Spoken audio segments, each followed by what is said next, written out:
sidoo kalena waxaa jirta in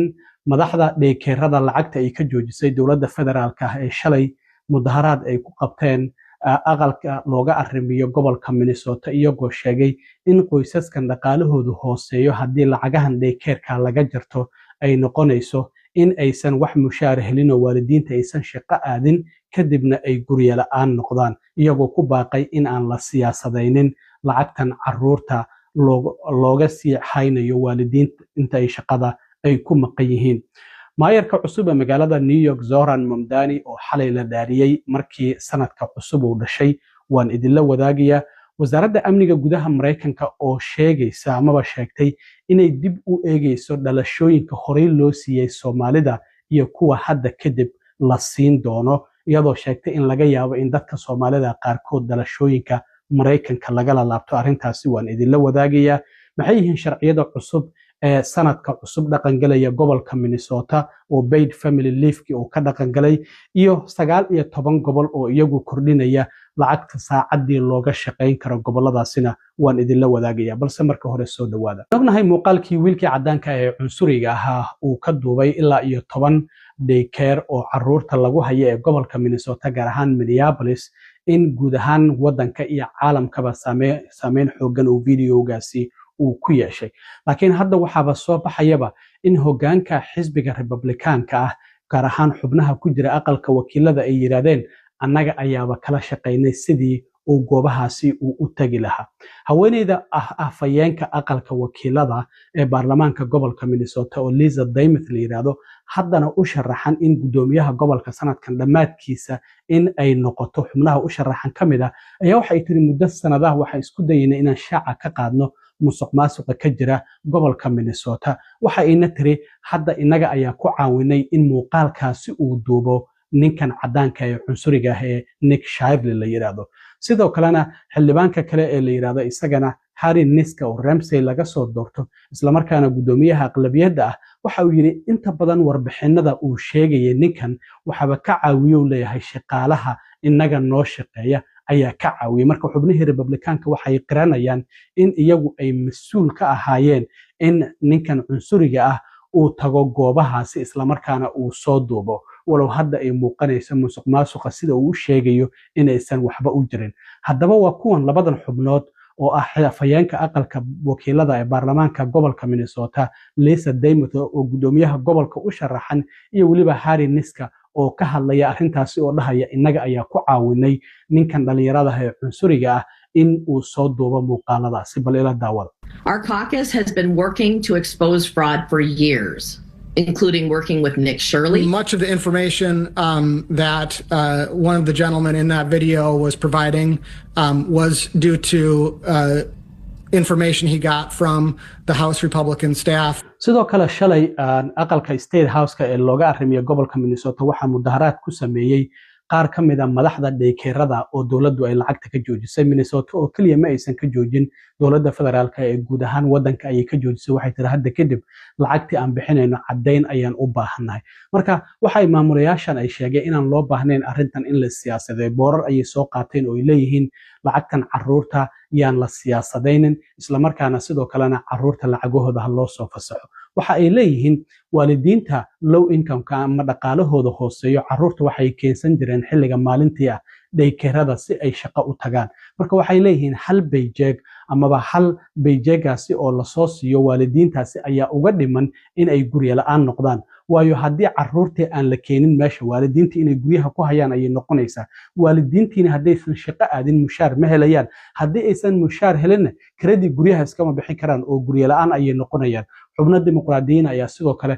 kala qayb galay oo dhahaya arrintan maamulka Trump waa uu siyaasadeynaya laakiin wax musuqmaasuqa kama jiraan 185 milyan oo la siin jiray ilaa iyo 4,000 oo daycare oo ku taala guud ahaan gobolka Minnesota isla markaana 30,000 oo qoys ay ka faa'iideysan jireen ayaa hadda lacagihii laga jartay marka waa kuwan qaar ka mid ah madaxda in daykeerada oo shalay iyagu mudaharaadkan ku sameeyay xarunta baarlamaanka gobolka Minnesota ama aqalka looga arrimiyo gobolka Minnesota waxa hadaladoodii ka mid ahaa Imagine my surprise at this narrative that it's so easy to scam child care assistance. Many of the families at my center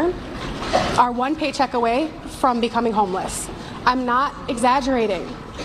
If child care assistance is turned off, children can't come to care. That means their parents can't go to work. If they don't go to work, they don't get paid. They risk losing their jobs. Fraud prevention is about policy and not politics. It's about solutions and not spectacle. But everything that we've seen from the federal government this week is about politics. 75% of the children at our program qualify through the state for child care funding. We can't afford to continue to operate if we lose 75% of our enrollment. Without child care assistance funding, our center will close within a month.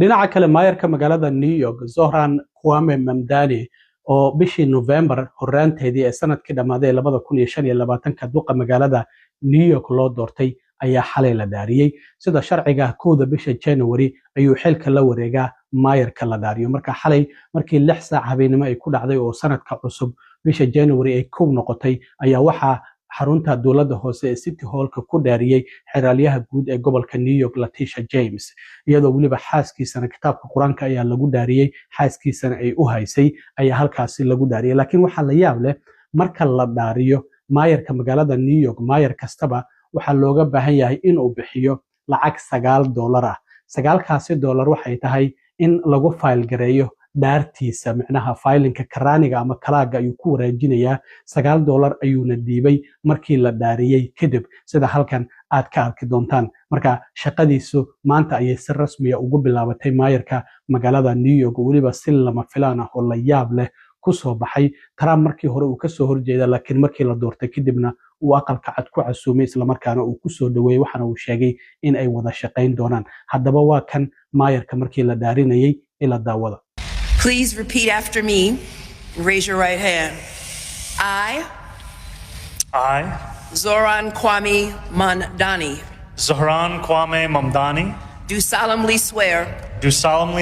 that I will support the Constitution of the United States, the Constitution of the United States, the Constitution of the State of New York, and the Charter of the City of New York, and the Charter of the City of New York, and that I will faithfully discharge the duties of the office of the Mayor of the City of New York, according to the best of my ability. So help me God. Congratulations, Mr. Mayor. Thank you, sir. And may I now ask for your $9 fine? You may ask for my $9.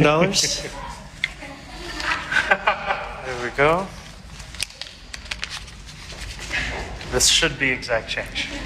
Excellent, Mr. Mayor. Thank you very much. dhinaca kale wasaaradda amniga gudaha Mareykanka ayaa waxa ay sheegtay inay dib u eegis u sameynayso kiisaska dadka dhalashada la siinaya ee Soomaaliya ka yimid iyo wadamada kale oo madaxweyne Trump travel bank uu ku soo rogay oo iyagu qatar u keeni kara muwaadiniinta Mareykanka sabab la xiriira in musuqmaasuq Soomaalida hadda si aad ah loogu eedeynayo marka wasaaraddu waxa ay xaqiijinaysaa in hadda dib u eegis lagu sameynayo kiisaska immigration-ka ee 19kaasi wadan oo madaxweyne Trump uu travel bank ku soo rogay isla markaana Soomaalidu ay ka mid tahay waxaana sidoo kale laga yaabaa in qaar ka mid ah dadka dhalashooyinka qaatay dhalashooyinkii lagala laabto waxaana wasaaradda amniga gudaha ay xaqiijinaysaa in 19kaasi wadan oo Soomaaliya ay ku jirto go'aan laga gaarayo in shakhsiyaad ka mid ah dhalashooyinka la siiyo waatii hadda la joojiyay dad qaar xitaa interviewdii ku baasay in dhaartii laga kansalay amaba xitaa dib loo dhigay waatii dhacday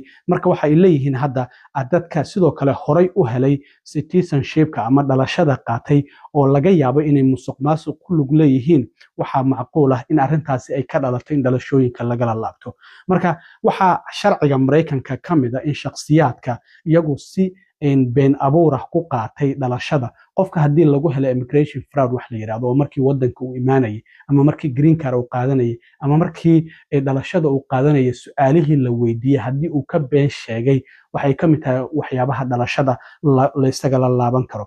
ku-xigeenka wasaaradda amniga gudaha Tricia McLaughlin waxa ay leedahay arrimahaasi hadii lagu helo in dadku ay been sheegeen dhalashada waa laga laaban karaa waxa sidoo kale kamid ah hadda dadka Soomaalida ah ee lagu helay musuqmaasuqa oo la xukumay markay xabsiga ka soo baxaan dhalashada inta lagala laabto waa la masaafurin karaa sidoo kale waxaa ka mid ah qofku intii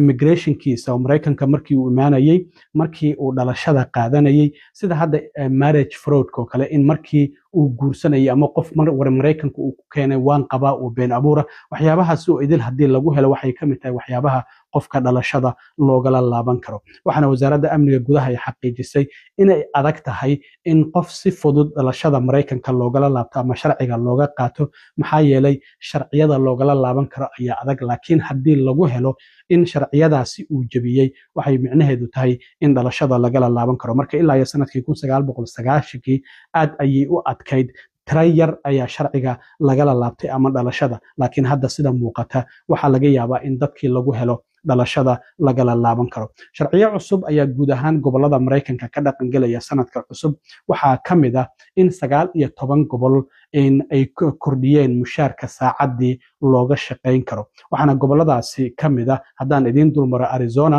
$14.70 ayaa saacadii markii hore lagu shaqeyn jiray hadda $15.15 ayay gaarsiiyeen California oo kale $16.50 ayaa lagu shaqeyn jiray $16.90 ayay gaarsiiyeen marka wax badan maahan 40 senti ayay ku dareen laakiin dadka ka shaqeeya maqaayadaha fast foodka sida McDonald's iyo maqaayadahaasi oo $20 ayaa saacadii iyaga looga dhigay Colorado $14.81 ayay ahaan jirtay hadda waxaa laga dhigay saacadii $15.16 gobolka Connecticut $16.35 ayay ahaan jirtay waxaa laga dhigay $17.94 Florida $15 ayay ahaan jirtay laakiin September ayuu dhaqan galayaa soddonkeeda sanadka 2026 lacag kordhintooda Hawaii oo kale $14 ayay ahaan jirtay $16 ayaa laga dhigay $2 ayaa lagu daray Maine $14.65 ayay ahaan jirtay $15.10 ayaa laga dhigay Michigan